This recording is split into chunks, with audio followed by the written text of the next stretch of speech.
Conectas Podcast.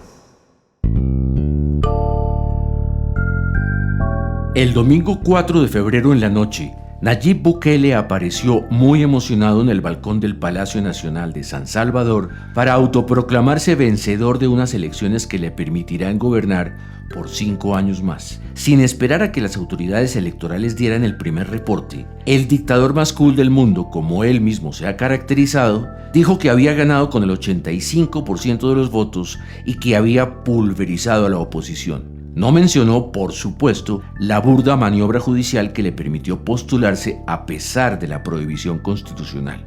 Hoy en Tenemos que Hablar, Bukele, un dictador no tan cool. Hola, soy Mauricio Sáenz y les doy la bienvenida a un nuevo episodio de este podcast semanal en el que abordamos diversos temas de América Latina porque tenemos que hablar. Conectas Podcast presenta Tenemos que hablar. El análisis semanal para comprender la actualidad de América Latina, Realizado por la mesa editorial de Conectas, la plataforma periodística con miembros en 19 países de la región. Sería la primera vez que en un país existe un partido único en un sistema plenamente democrático. Toda la oposición junta quedó pulverizada. Escuchábamos al presidente salvadoreño Nayib Bukele cuando celebraba su triunfo y al mismo tiempo se defendía de quienes lo acusan de ser antidemocrático, entre otras cosas, por haber burlado la prohibición constitucional para reelegirse mediante un procedimiento muy típico, que los magistrados de su Corte Suprema, nombrados por su Asamblea Nacional, autorizaran su reelección con un argumento francamente traído de los cabellos, lo que demuestra que su forma de gobernar está muy alejada de los valores democráticos. Para hablar sobre ello estamos con Sugelis Tejero, editora de Conectas. Hola Sugelis, no deja de ser curioso el empeño de Bukele en declarar su talante democrático, ¿o no? Hola Mauricio, pues es que Bukele no es precisamente el gobernante más tolerante con las críticas y se le nota lo que le afecta, ¿no? Que le señalen de haber convertido a El Salvador en un nuevo bastión autoritario en la región. Por eso parece tener la necesidad continua de defenderse de esa etiqueta y como contraataque dice que las élites, los gobiernos extranjeros, las organizaciones de derechos humanos y los medios son algunos de sus enemigos. Fíjate, de hecho, ese mismo día le pidió a los medios alinearse y no criticarlo, lo que por supuesto es un contrasentido porque en un país democrático uno de los roles justamente de la prensa es fiscalizar el poder. Exacto, justo los medios junto a las organizaciones no gubernamentales están en su mira y eso tiene una razón. La política estrella del gobierno de Bukele y la que le permite tener esa buena base de apoyo popular es su mano dura contra las pandillas. Pero medios críticos han publicado reportajes en los que revelan que la baja en los índices de violencia en realidad obedece a cuestionables acuerdos de su gobierno con los líderes de las pandillas, que han incluido incluso liberaciones irregulares de pandilleros. Uno de esos, que es de los más cuestionados por el bukelismo, el medio digital El Faro, publicó un editorial al día siguiente de las elecciones en el que no dudó en llamar dictadura al gobierno de Bukele. Sí, precisamente aquí lo tengo y lo dice con una claridad meridiana. Comillas, la breve, muy breve era democrática en la historia salvadoreña ha terminado ya. Nayib Bukele ha inscrito su nombre en una de las peores tradiciones políticas centroamericanas, la del dictador. Ahí cierro las comillas, me parece contundente. Y lo peor, Mauricio, es que en esta nueva etapa de Bukele parece que seguirá el régimen de excepción, que es una medida que está vigente desde hace casi 2 años. Ese estado de excepción, por ejemplo, suspende las garantías como la presunción de inocencia y el derecho a la defensa, entre otras. Pero, ¿cuál es el origen? Pues bueno, El Salvador ha sido un país con altos niveles de violencia, con la tasa de homicidios de las más altas del mundo y de allí que urgiera un clamor popular por luchar contra esas pandillas. En medio del régimen de excepción se han detenido a más de 70,000 personas. El problema es que organizaciones como Amnistía Internacional, Human Rights Watch, hablan de violaciones de derechos humanos, de detenciones arbitrarias en medio de ese estado de excepción, incluso de torturas y muertes en prisión. Entonces, estamos ante un presidente que maneja este cuestionable método excepcional de combate a las pandillas, pero que además controla los poderes públicos. Hablé con Gabriel Labrador, él es periodista de La Fuente Política en El Faro, sobre lo que ha significado este primer periodo de Bukele. Parece que el presidente Bukele en realidad controla todas las instituciones del Estado. Ha habido casos de persecución política también, el ex candidato presidencial del FMLN, ahora es un político retirado, pero que mantiene un criterio independiente, pues le fue ordenada una orden de captura por un caso que no tenía mucho sentido jurídico. Ya era un gobierno autoritario que se fue consolidando a medida fue pasando el primer periodo, o sea, los primeros 5 años. Ahora, con su discurso de aparente triunfo, el presidente Bukele ha dejado claro que la ruta que va a seguir es la misma y ha dejado claro que la prensa no le agrada. Y tampoco le gusta a los activistas. Recuerda que hace unos meses Malayerba y Conectas revelaron una investigación hasta qué punto el bukelismo ha acosado a las voces disidentes. En 2022, varias organizaciones civiles registraron una denuncia por agresión a defensores o a periodistas cada 27 horas. Y en ocasiones ese acoso no es solo físico, a veces se trata de ataques digitales, de difamaciones, estigmatizaciones a los periodistas o activistas. Y parece que eso tiene su origen en que Bukele es un gran estratega de marketing. Y de eso justamente me habló el periodista salvadoreño Edwin Segura. Bukele no tiene problema en utilizar métodos y técnicas de marketing que podemos llamar admisibles e inadmisibles, es decir, él utiliza y tiene operadores de propaganda negra. Y desde el gobierno, cuando llegó al gobierno, también demostró de que está dispuesto también a utilizar las instituciones para hacer todo lo que cree que le tiene un rédito. Todo indica que Bukele ha construido un modelo a su medida, con toda clase de tácticas comunicacionales para ganarse el apoyo de los ciudadanos a punta de verdades a medias y mentiras a medias. Eso explicaría por qué es el presidente con el mayor índice de popularidad entre los latinoamericanos, con más del 90% de apoyo. El Salvador ha roto todos los récords.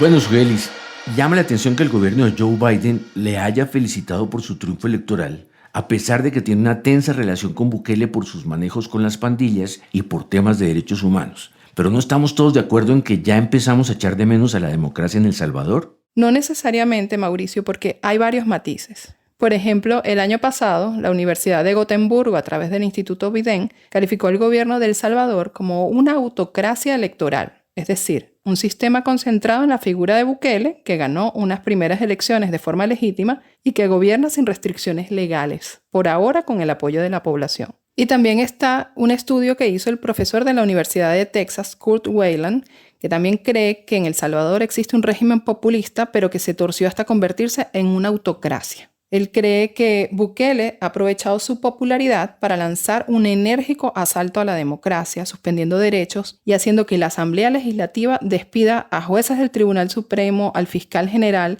todo en un intento por revocar un fallo de 2014 que le habría impedido postularse para un segundo mandato de 5 años. Ahora, sí que hay matices, porque no hay duda de que estamos ante un autócrata, pero todavía no al 100%. Escuchemos lo que opina el periodista salvadoreño Edwin Segura. El ejercicio del poder de Bukele seguirá siendo autocrático y dictatorial, diría yo, pero nos quedaría la dificultad de calificar el origen de su poder, si es ilegítimo o no, puesto que tendría el voto popular, pero a la vez lo haría por sobre las leyes. Pues Sugelis, a mí sí me suena contradictorio que a un gobernante que, como dicen, camina como pato, grazna como pato, vuela como pato, no se le pueda llamar dictador con todas las letras. Así es, Mauricio. Como me dijo el politólogo Harry Brown Arauz, esa es justamente una de las dificultades que enfrentan ellos como investigadores sociales desde la academia. Las definiciones de regímenes aún híbridos como estos son complicadas. Él me contaba que ciertamente estamos ante un gobernante que le ha fallado a la democracia porque ha concentrado poder y ha capturado todas las instituciones democráticas, pero que el apoyo popular le permite mantener su legitimidad. Escucha lo que me explicó. La dificultad está en que la democracia tiene 2 patas. Una pata que vendría a ser la democracia republicana, ¿no? Que son las instituciones que defienden los derechos, que definen el balance y la separación entre los poderes. Y la otra pata es la democracia popular, la que genera mayorías, que también es importante para la democracia. Y el populismo descansa sobre la democracia popular. Esa cara de la democracia la mantiene, pero en nombre de eso tensiona y está dispuesto a arrasar con la democracia republicana. Mientras ganen elecciones, mientras la gente los favorezca con el voto, pues estamos en ese terreno gris en el que tienen características autoritarias, pero no lo son del todo. Entonces, para esos académicos, la definición de sistema híbrido es democracia en la teoría y autoritarismo en la práctica. Pero ¿hasta qué punto sostienen esa contradicción? Hasta que se rompa el apoyo popular. Brown Arauz insistió en que la ruptura de ese apoyo, ya sea porque Bukele empieza a perder elecciones y aún así decide seguir gobernando, o porque al ver perdida su popularidad comienza a gobernar de espaldas a la población, que ahí está el punto de inflexión. Y a partir de eso lo podemos calificar como una dictadura. Mientras tanto, hablamos de un ejercicio autoritario del poder, que de eso no le queda ninguna duda. Es decir, mientras no rompa todos los acuerdos y puentes democráticos, seguiremos viendo a un Biden felicitarlo, por ejemplo. Y esas rupturas y puntos de inflexión han ocurrido ya en otros países de la región. Por nombrar el caso venezolano, que es de donde vengo, el chavismo no se volvió autoritario en un día, pero sí hubo un momento de inflexión. En las elecciones parlamentarias de 2015, el chavismo perdió por primera vez su mayoría en la asamblea, lo que le hizo sumamente difícil a Maduro llevar adelante sus políticas. Y en respuesta, Maduro utilizó su influencia sobre el Tribunal Supremo para despojar al parlamento opositor de sus competencias. Luego convocó elecciones para elegir un parlamento constituyente que se convirtió en una asamblea paralela y a partir de allí ocurrió un cúmulo de situaciones que determinaron su carácter antidemocrático. Y en Nicaragua ocurrió algo parecido. Hasta que Daniel Ortega no reprimió con brutalidad las masivas protestas de 2018 y aniquiló la oposición a través de persecuciones y detenciones arbitrarias de los candidatos presidenciales, no quedó bien sellado su talante dictatorial. Y sobre esto hablé con Lucía Pineda. Desde el exilio, ella es jefa de prensa del canal nicaragüense 100% Noticias y una de las periodistas a las que el régimen de Ortega mandó a prisión y luego despojó de su nacionalidad. Escucha lo que me contó. Creo que el punto de inflexión de Ortega, para llamarlo dictador, es cuando junto a Rosario Murillo se fueron con el plan Vamos con Todo en el año 2018.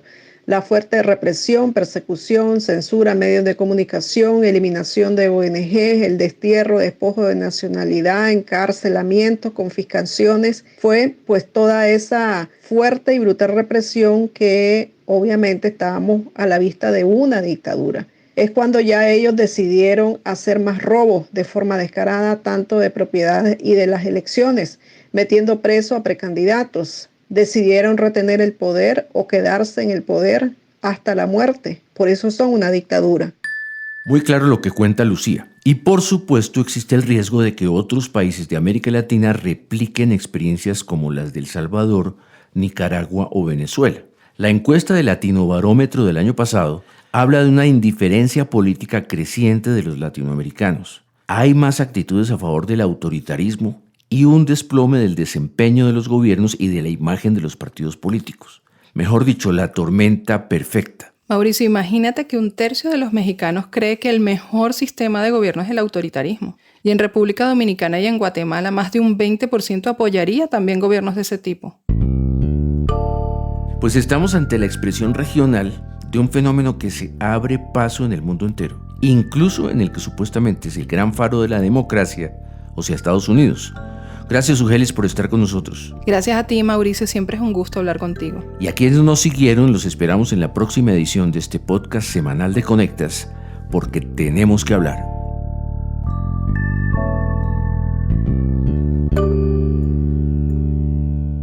Para conocer a profundidad más contenidos de análisis sobre las Américas, visítanos en www.conectas.org. Escúchanos cada semana en Spotify, YouTube, Apple y Google Podcasts. Activa las notificaciones y déjanos tus comentarios porque en Latinoamérica tenemos que hablar.